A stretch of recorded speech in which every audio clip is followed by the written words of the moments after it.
Bill Bryson hasn't been active in a few years, but when he was often, well, corny in his delivery and may have jumped to some conclusions, but he also captured this. I count at least 10 UFOs passing here, once more in slow motion.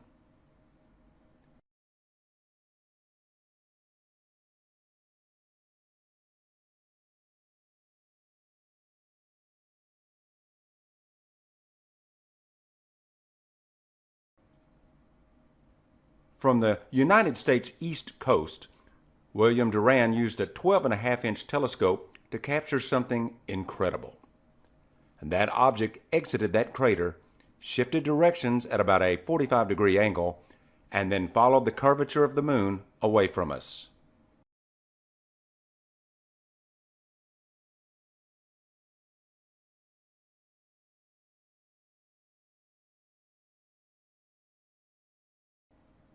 In slow motion, notice the shadow briefly visible on the crater wall.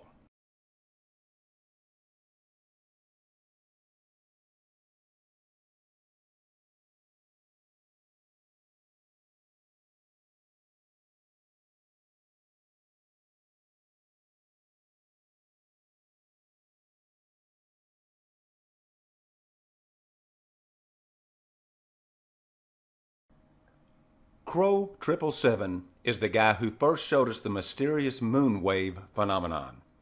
And as you'll see, he's also captured some other very compelling stuff.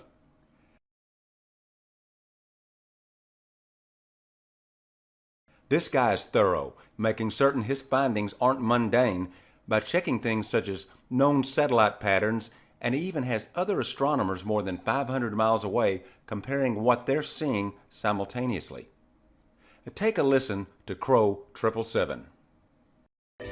And this object was shot in 2013, and it's really quick, but I'll tell you what, it's nowhere near the speed of a satellite. We've filmed many satellites, and I include one in the very end of this clip just so folks can see what satellites look like. This is slowed down to 30%.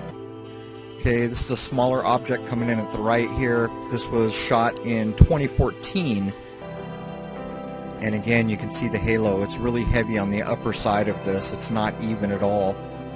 And I put a filter on to kind of demonstrate the halo effect, but I blended it with the original clip so that it's not too heavy. But you can distinctly see the halo and that it's thicker on one side than the other.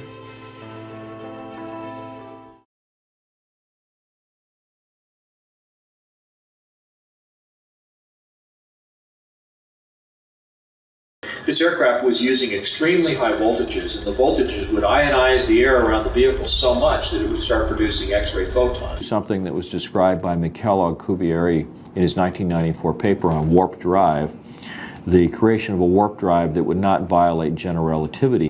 One of the things that he was suggesting was that you would be able to engineer a vector or a pair of vectors in space-time that would, on the one hand, cause a compression of space-time ahead of the vehicle and an expansion of space-time behind the vehicle. Environmental conditions that you experience inside the spacecraft are pretty much pegged to the time and place that you start out from.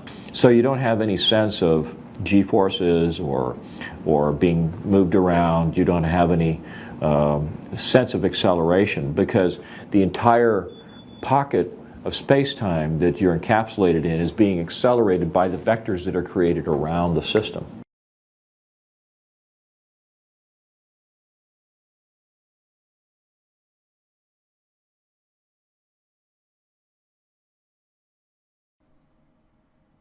Here, Crow 777 has captured what appears to be a spacecraft firing a glowing propulsion unit.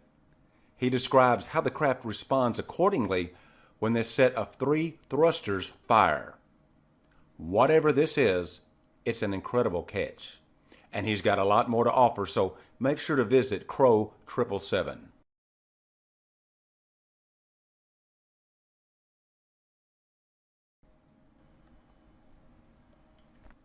Now, before we look at the next astronomer and his work, check out this restored image from the Apollo archives.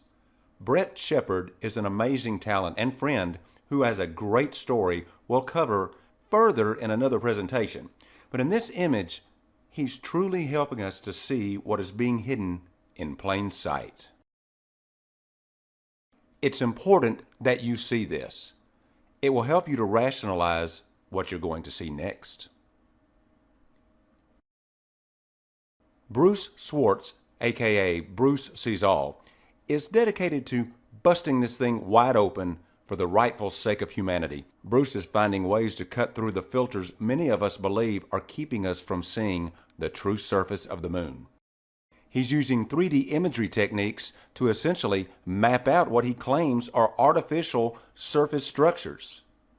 Entire cities, people. And while others are wasting time strictly adhering to what they've been taught, Bruce is busy creating roadmaps of the moon. John Lear tells us that as many as 250 million people are living on the moon, and that there is a breathable atmosphere present. Maybe he's right.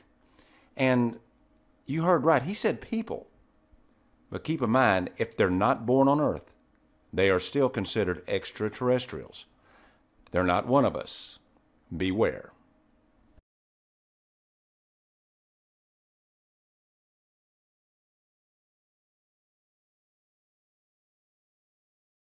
That we don't usually see, right? Zoomed out. And even when we're very close in, we don't usually see these. There's color also on the surface. See? Change the hue of the surface. Wow. Do you see what's there? 1, 2, 3. I mean, this is Clavius crater. This is Plato crater right here that you're seeing. What's this? It is 2 UFO crafts crossing paths.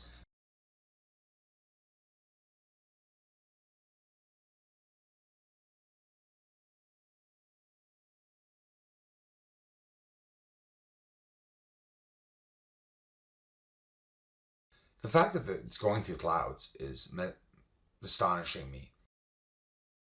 And I do think they are crafts because we see them sort of stopping, right? They're in, even though it's slow motion, they're sort of hovering and they're moving left and right. But just look at the cloud cover. Look at it moving over the surface. It's moving like there's wind, like there's an atmosphere on the surface. Now you want to see atmosphere? What the heck is this? What are they flying through? Look what's on the surface. I mean, I'm close now and what the hell? It looks like they're flying through clouds. I mean, hey, look, it's not cloudy down here on Earth.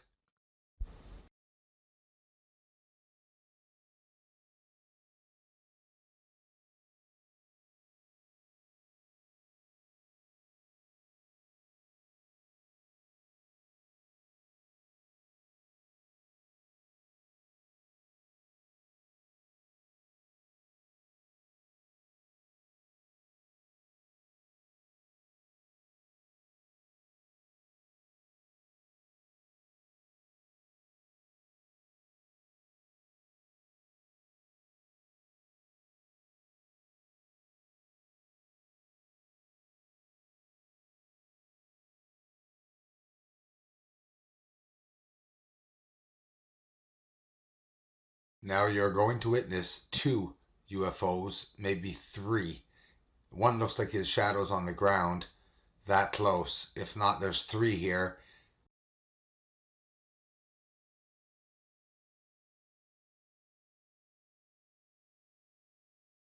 Right there. A bigger craft. You could tell it's bigger too because they're basically close to one another. Now here it is as it's coming up in the north side. Now where's the other one? It's still here and it's also coming up here